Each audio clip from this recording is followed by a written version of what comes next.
नमस्कार, मी बंडू कोळी बोलतोय. आज आमच्या बैलांची खंडमळणी असल्यामुळे आम्ही बैल धुवायला लागलो.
माझी दुर्गी आहे, मी तिला अंघोळ घालत आहे.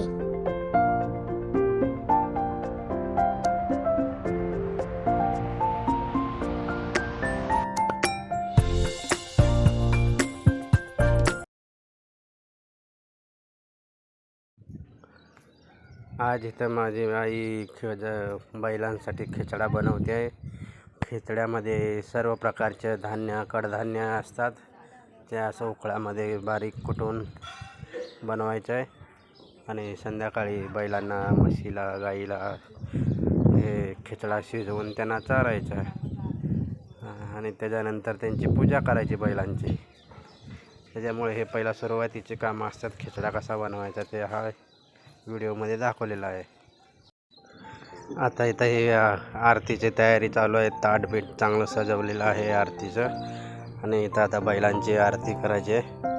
पहिला बैलांना खांदेमळणी करून खांद्याला हळद लावायचं, हळदीमध्ये तूप वगैरे घालून चांगलं मऊ सॉफ्ट त्यांच्या खांद्याला लावायचं, जेणेकरून ते बैल वर्षभर ज्या खांद्यावर वजन वाहत असतात त्यांना थोडासा आराम भेटावा, त्यासाठी हे खांदेमळणी असते. आणि त्याच्यानंतर ह्या माझ्या बहिणी त्या आहेत, बहिणी या सगळ्याजण मिळून आज त्यांची आरती करत आहे.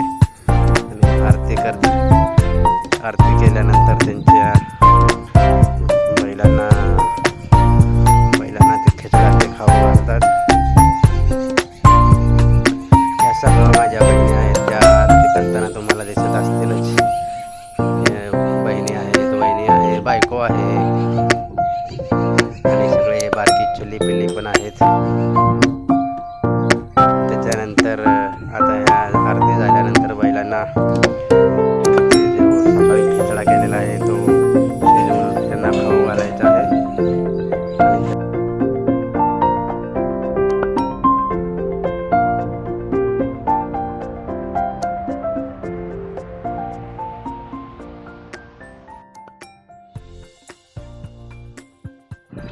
आणि हा खिचडा माझ्या आईनं बनवलेला आहे आणि हा आता बैल खात आहेत.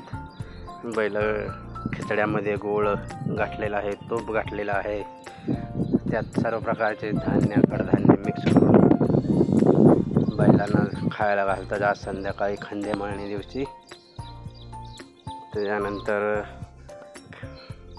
ही आहे म्हैस आमची आणि हे बैल आहेत. आणि हे ते पलीकडं हा भाऊ आहे माझा, तो याने पलीकडं 2 वासरं आहेत बारके. त्यांची नावं राणी आणि दुर्गा आहेत.